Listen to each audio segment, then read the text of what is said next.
All right, so now that we're mostly done, I just want to spend a few minutes to go over some of the combustion settings just to see how you might do some other kinds of explosions, especially with regards to like the fuel advection and burn rate and stuff. I'm just going to set some of this back just to make I want to make it a smaller box, make it less divisions, turn off this volume sourcing. I'm going to turn off some of these disturbances.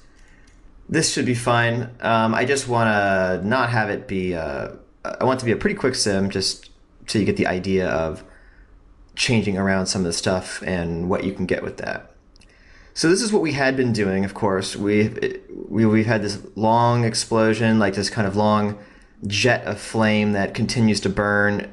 One of the first things that I would say is if we want to do like a quick explosion, for example, I'd still say that ramping in and out the fuel is always a good idea over just a few frames. That's fine. But our fire sticks around for a long time in our example, which, it's not good or bad. It's just what we chose to do. But it sticks around for a while because of the fuel inefficiency.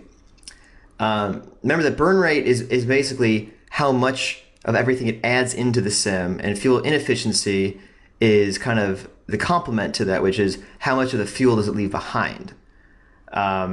So, for example, if I just said fuel inefficiency is 0, it's totally efficient fuel. Every time you burn it, it more or less goes away. It shouldn't make the explosion itself any different, but it will burn for less long. So you'll see how it's basically already done. We got past our 7 frames of seeding the fuel into it, and you'll see that ploof, it's not as big of an explosion anymore, and it's already lifting off the ground here because it's not continuing to burn the way we just had. If we look at the fuel, if you were to visualize the fuel guide, you'll see that it'll disappear shortly after the 7 frames. So there you go. So it's like a puff, and it's gone. It's gonna suck away most of the smoke from the ground, most likely, because again, there's no continual burn going on there to continue seeding more smoke. So it still looks interesting. It's just a different kind of explosion. And along those lines, a lot of times what you'll want to do is, let's see, if we want it to be a higher flame, like we want the flames to last longer. Remember, that's basically all that flame height means. That combined with maybe advect fuel. If we do it just as is, it'll probably just blow up the sim in general. As you can see, this is never what we want. The reason why that's happening is because this is the divergence. This is the expansion of the gas from the ignition. And that's the problem. I really freaked out.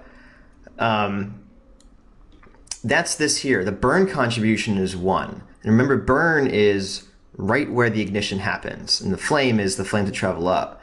So almost always, I would say, when you're advecting fuel and the idea is to have the gas or the fuel travel up and continue to burn as it rises, then that means that we want to kind of flip these. We don't care as much about the initial explosion. That's, to me, is that burn contribution. That's where it first is happening here. The flame contribution, the flames that are going to be traveling up now, that we want them to be more of the guiding factor here. So now you'll see the simulation no longer it blows up. Now it's getting pretty big, so we might need to turn the burn contribution down a little bit more. But it's certainly not freaking out to the level that we saw before.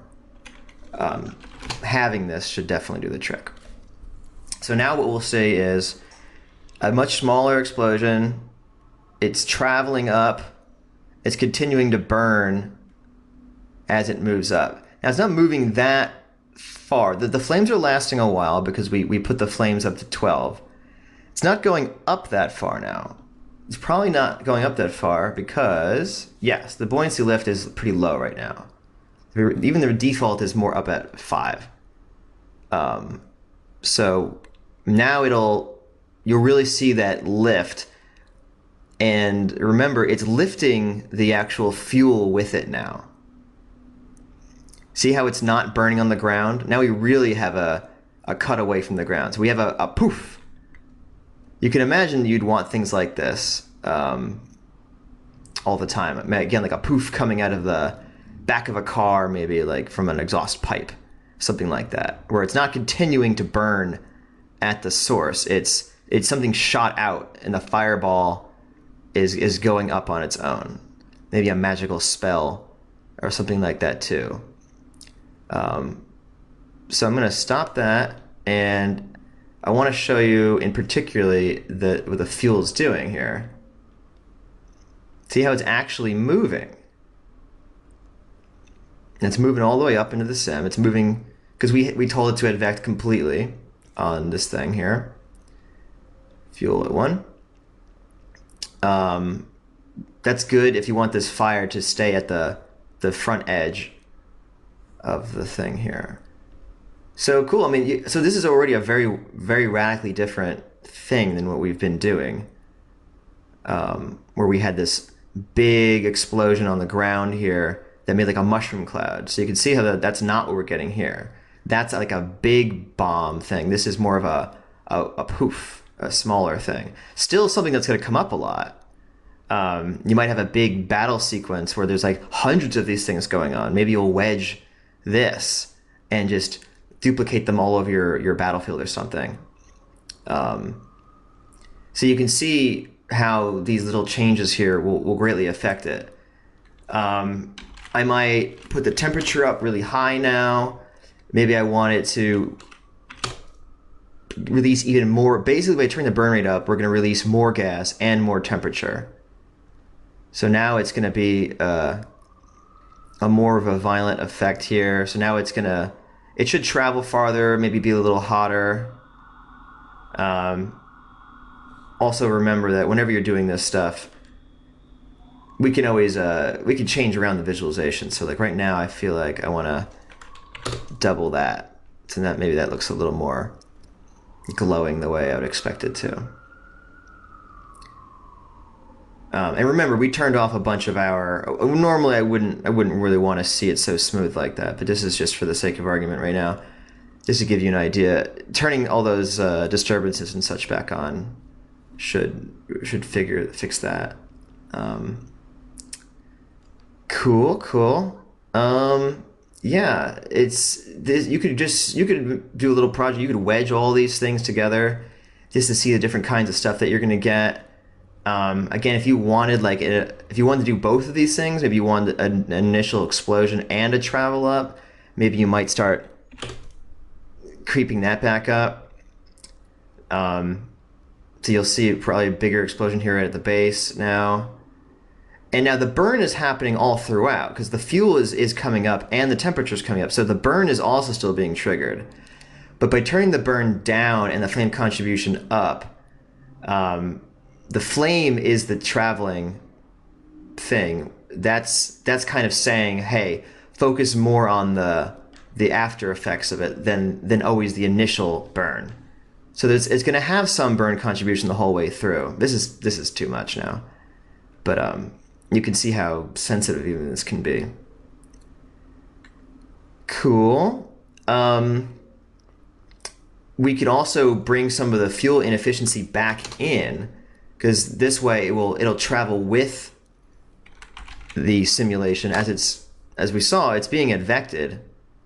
The fuel is. So now the fuel inefficiency, even more will be advected through the thing. So it'll definitely last longer up through this. Yeah, so that's and then there's all kinds of other ones. If you wanted to do more smoke, we could go over to the smoke tab here, and we could turn down or rather turn up the heat cutoff. Right now it's waiting for the flame amount to go below 0.2. We put up to 0.8, well, it starts at 1 basically, so it's almost always going to be emitting smoke immediately. So essentially you're just going to see a lot more smoke now. It'll be much denser as it moves through the simulation. So So that might be a good way to offset the fact that there's less going on here, than our previous sim, which was a much bigger fireball in the first place. Great. So there's all kinds of fun stuff you can do here. I hope this lesson was helpful. I feel like we covered a lot. If there's one thing I would say that you take away from this lesson more than anything else, is the power of wedging, and you can do multiple wedges. I didn't mention that before. You can wedge, so it's going to multiply these things by each other. So if I said number of steps is 2 here,